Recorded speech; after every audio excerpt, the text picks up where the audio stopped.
Hello everyone, welcome back to another episode of Midluxemuse. My name is Taylor, and here of course I love to talk about all things that have to do with mid-luxury, contemporary, and indie brand handbags. If this type of content is interesting to you and you'd like to see more content like this from me in the future, please like this video, hit subscribe, and I would be super grateful and love to have you on this one and all the rest to come. So today I want to talk about mid-luxury handbags, right? This is what the channel's about. I saw a video the other day and it was a new YouTuber who had just kind of hit the scene, and I kind of got excited because I just hit the scene as well. And she was talking about how, I can't remember the name of her channel right now, but she was talking about how she likes luxury handbags, right? So she doesn't so much, I don't think she so much buys mid-luxury, she's more of a luxury girl, which everybody has their own preference, right? She had mentioned how she used to go to the mall, and it used to be that you could walk into a Louis Vuitton or any of these luxury type stores, and it used to be that she could feel comfortable making a purchase. Now though, because of all the price increases and how expensive everything is, she was saying that she felt as though she really has to plan her purchases out now. And she was kind of posing the question of, do other people feel like they're getting priced out of luxury? And I thought this was really interesting because she named some brands like Gucci, Louis Vuitton, you know, all these different brands that she really enjoys and really likes, but that she feels like she's getting priced out of, or that she, maybe not priced out of, but maybe she feels like she has to take a step back and think before she's able to just on the spot purchase a bag. And I think that is very common nowadays. I think especially with how expensive things are, people are having to take a step back and think about where they want to put their money and really think about if a bag that is for sale is something that's going to work long term for them, especially when you're spending $2,000, $3,000, $4,000, $5,000. It got me thinking because my channel is all about mid-luxury, and I felt a little bit sad when I was hearing what she said, only because I was like, man, there are so many good brands out there that you don't have to drop $1,000, $2,000, $3,000, $4,000, $5,000 on. There are so many good brands, and I think that people just don't know. And I don't even know, admittedly, all the brands. I swear I almost feel like I find a new brand every day, if not every other day, or if not for sure every week. I'm hearing of a new brand that is usually in Europe or somewhere, and I'm just like, where have you been all my life, you know? And so there are just so many good ones, and I think that I would like to bring some of these to light. I want to talk about some of these brands that you may not have heard of before, and maybe you want to support a smaller shop, a more indie brand. And I want to talk about it because there are a lot of really great bags that you may want from some of those really big luxury houses, and I may have a better alternative suggestion for you if you're interested in trying something a little bit different, a little bit more indie. So today I want to talk about, instead of this, try that. Instead of luxury, try mid-luxury. So let's go. My first one I want to talk about is, instead of Gucci, try Pelletteria Artigiani Viviani, and here's why. Gucci handbags, as everybody is quite aware, I think, range anywhere from $2,000, $3,000, $4,000, $5,000. And I mean, they have all kinds of different exotic materials and all kinds of things. So I'm not even going to get into the price range that Gucci has available. All I know is that it's very expensive and it is a luxury product. I'm going to recommend Pelletteria Artigiani Viviani, and I've talked about them here on this channel before. They're a company that was established back in the 1960s, 1965 to be exact. They were started by Renato Viviani. He started learning the art of leather craft back in the 1920s, so over 100 years ago. He actually was an apprentice for Guccio Gucci, the Gucci, in his workshop. So he learned from Gucci how to make leather goods. And he has carried on some of the old Gucci history. I wouldn't say his work is Gucci, but he learned from Gucci. So that old vintage Gucci leather craft is what he learned how to do, right? So he started his business in 1965. He actually had been practicing the leather craft art for such a long time. He had a lot of experience. Now his daughter Viviana and her son Leonardo run and manage the business. I'm actually planning another purchase with their company currently. I already have had one bag from their company, and now I am thinking about a second. And their bags are absolutely beautiful. The reason why I am going to recommend them instead of Gucci is because, number one, they learned the craft from Gucci, but number two, They're very well known for their bamboo handles. So if you love the bamboo look from Gucci, this is what I'm going to recommend to you instead. Their bags range anywhere from $300 to $500, maybe slightly more, but they are super fair, you guys. The price range is super, super fair for what they offer. And the leathercraft I can very much speak for is there. You should watch my video. I will link it down below. It is the video about their company, and I go into a little bit more depth talking about the bag I got from them, the Charlotte.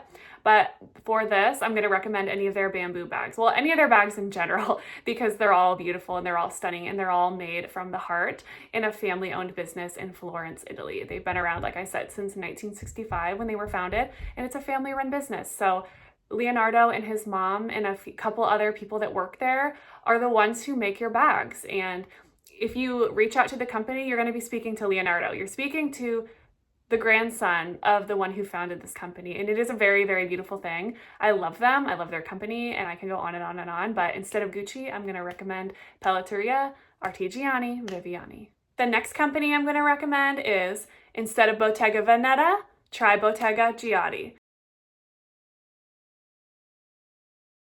Now, this is a brand that I discovered by doing some deep diving on the internet one day when my son was napping. I went down a rabbit hole. I went down a rabbit hole of searching on Instagram, woven leather, Italian-made bags. I really love, as you guys know, I have a Milaner backpack that is woven leather, and I went down a rabbit hole of looking for bags that were made in Italy, because the woven leather thing, that is an Italian craftsmanship thing. I know India and Italy are two countries that very much specialize in that. You see a lot of that technique in India, you see a lot of that technique in Italy. And so Bottega Veneta is not the only company that does that. So that is something I think a lot of people are not aware of. And so I would recommend Bottega Giotti. They were started back in the 1950s by a father-son duo, and they have been in business for 65 years now. And now their daughters are the ones who kind of run the company. They also have a very rich history and are also based in Florence, just like Pelletteria Artigiani Viviani. So both of them are in the heart of Florence, in the first historic building that they were once opened in back in the 1950s and the 1960s. So I'm going to kind of compare these two because it's very rare anymore to see companies that started like a legacy as such, a family legacy, that are still around to this day. There are not very many of them left in Italy. So this is another gem that needs to be talked about. And they have beautiful lambskin woven bags. They have tons. And you can reach out to them via email. They have an Instagram.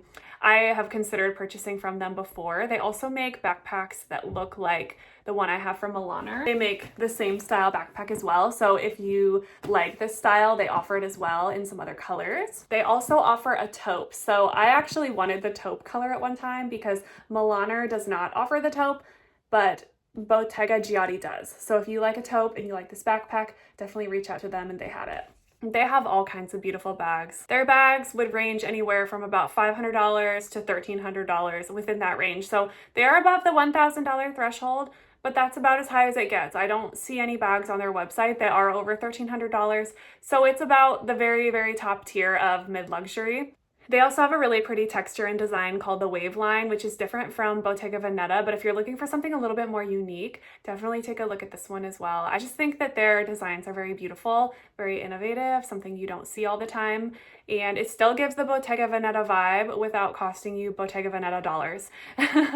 Still made in Italy, made in the heart of Florence. Everything that you want as far as craftsmanship, design, materials, you're going to get from them. No, they don't have the exact same style as Bottega Veneta. They were created right around the same time though. So this is not, Bottega Veneta, like I said, is not the only company who does bags like this. It is an Italian traditional heritage technique that is learned there. So you're going to find, if you do some deep digging, that there are a lot of different other Italian companies that offer the woven design kind of like Bottega Veneta. Bottega Veneta is just the one that ended up being purchased by a big luxury conglomerate, and that's the ones who you see. So keep in mind, bear in mind, there are these really beautiful mom and pop shops out there like that, and I have been very close to purchasing from Bottega Giotti many times. They have quite a few bags that I really like, and I'm still kind of eyeing. So definitely check them out if you're really interested in that woven Bottega Veneta type of style and design. The next suggestion I'm going to make is, instead of Toteim, try Stow London.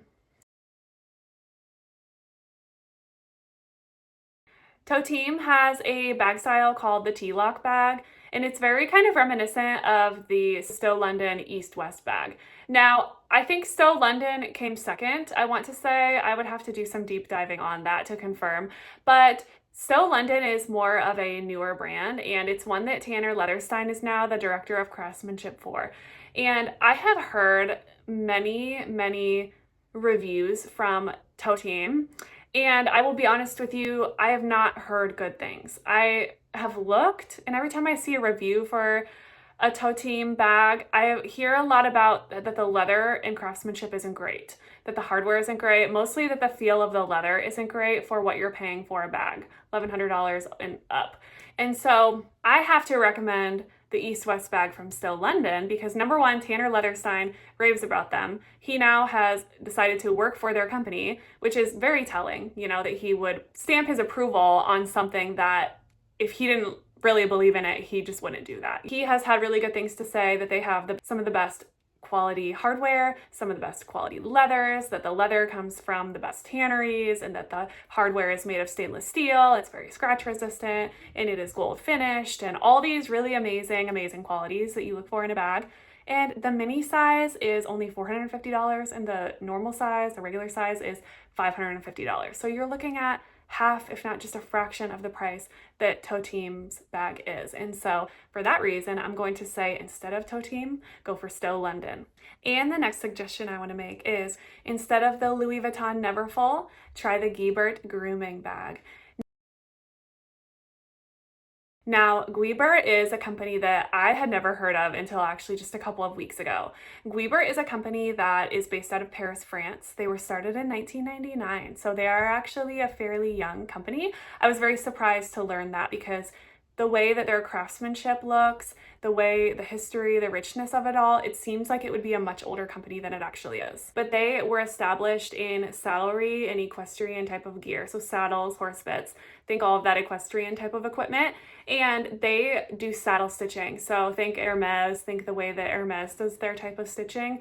They're very beautiful bags. And they are all kind of inspired by the equestrian-esque nature of their company. The smaller size grooming bag retails for $900, and of course, as you add accessories to it, such as straps or go up a size, the price gets to be higher. But they're still, while in the $900 range, lower than the luxury range, which I consider to be $1,000 plus. And the grooming bag, it reminds me of the Louis Vuitton Neverfull, especially with the dark calfskin leather that they have here. And then they have the beautiful vegetable tanned leather straps. The vegetable tanned leather is actually darker than the vachetta that Louis Vuitton puts on their Neverfulls. And it already kind of has that patina starting out, but it will continue to patina with age and wear as time goes on. Now their handles are horsebit inspired and they have the buckles on the handles. It also comes with a crossbody strap, so you can wear it crossbody or you can wear it on your shoulder. And it is quite a bit slouchier, so it's not going to be like the Neverfull that has more of that stiff structure because of the canvas, but it is going to be more of that flexible, soft, smushy tote of a bag. But the size and the shape is about similar. And when I saw the grooming bag, it just reminded me of Louis Vuitton so much, and just the color contrasting between the handles and between the dark leather of the bag.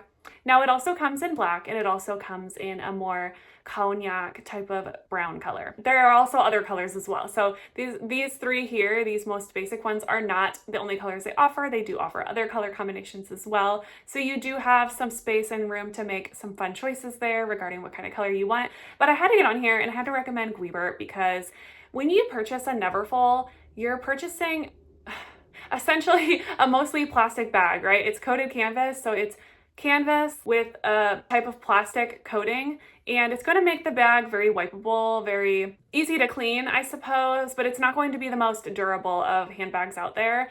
And the vachetta is so light and is very prone to staining, spotting from rain, and all kinds of things that way. And that is the beauty of vachetta, don't get me wrong. I know a lot of people really love that, but then there are those who love Louis Vuitton and don't necessarily like how dirty it can get and so quickly.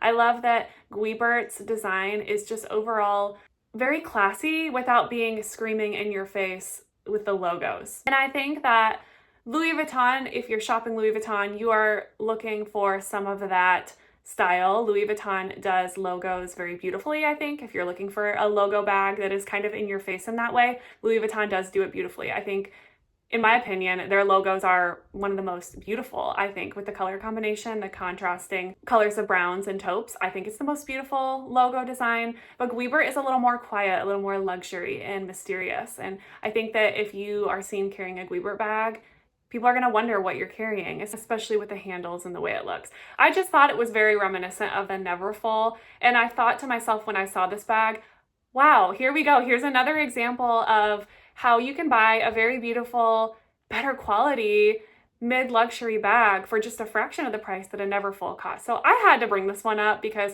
even though I don't own one of these bags, I am very, very much eyeing this brand.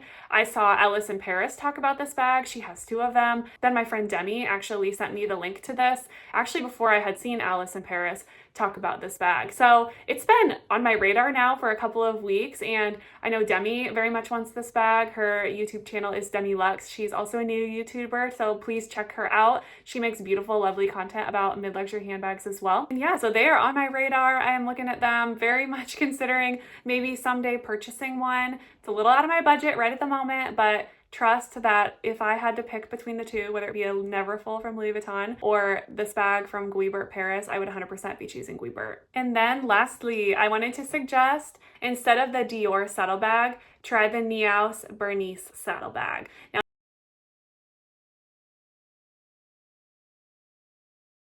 Now, Neos is a brand from the UK. The designer's name is Vanessa Antoniaus, so it sounds like she used the last part of her name as the name of her company, Neos. And she is a designer for the company. She is from Egypt, is the ancestry of her family, and she grew up in Australia. So she's really seems to be very cultured and very cultured in art. And I love what she's done. The Bernice's saddlebag and all the bags that are made from this brand Neos in the UK are made in Italy, so Italian craftsmanship. It retails for $1,050. So again, we are right at that mid-luxury ending point where I think we're getting into luxury territory here, but still well below the Dior saddlebag price of about $4,500. This particular design to me screams Len had a baby with Dior and used really good quality materials and did a little blend up of mixed media here with the suede and the smooth calfskin and blended it all together, and this is what they came up with. I love this bag, and this, I want this bag so badly. I have very seriously been considering, when I hit 1,000 subscribers, allowing myself to buy a bag in this price range. And this is honestly one that I am seriously considering. This one, a Ferragamo perhaps, maybe a Mulberry, I don't know. When I reach 1,000 subscribers, I will maybe reward myself with a higher end mid-luxury bag. And this is one I'm seriously considering because it is beautiful. And I'm not normally somebody who ever was interested in the Dior saddlebag. I just thought it was a little bit equestrian. It didn't make much sense to me, but this one is just a little bit more chic, a little bit more sleek. I really like how there is no little Dior hang tag thing, charms or anything like that. So nobody really knows what the brand is. For all they know, it could be a Target brand. For all they know, it could be thousands of dollars. You have no idea. I'm all about that quiet luxury. For me personally, when I'm walking around the streets carrying a bag, I don't really want people to know how much I spent on my purse. For some reason, I just don't like that. I don't want people to assume that I have a lot of money, and I don't want people to assume that I don't have a lot of money either. I don't want any type of assumptions regarding my personal finances. I would rather people just see it as a bag or see it as expression one way or another, as a piece of art. And so for me, I don't like the logos. I don't like the designer of it all. I like how it's very inconspicuous. It's very chic. It's very minimalist, and it gives luxury without necessarily being that high of a price point. And I love it. Maybe some other people may not like this because it is too close to a designer brand, but I think that the way they did it is still it's very subtle. So there's not a lot of strong details pointing it to be a dupe for a designer bag, and it's still got its very own spin to it. And I think I think Neos can get away with it because of the way that they have constructed it. So for this reason, I'm going to say instead of Dior, try Neos. I hope this video has been helpful. I hope it's been interesting. Really, the whole basis of this video was to shed light and bring light to the fact that there are some beautiful, beautiful bag brands out there that offer stunning quality bags for a fraction of the price that are very, very similar to some of these designer label houses. I hope that you will take a look at some of these brands, give them some love, and perhaps even give them a chance. If you like this type of content, find this type of content interesting, please like this video, hit subscribe, and I hope I'll see you back on the next one. Thank you. Bye.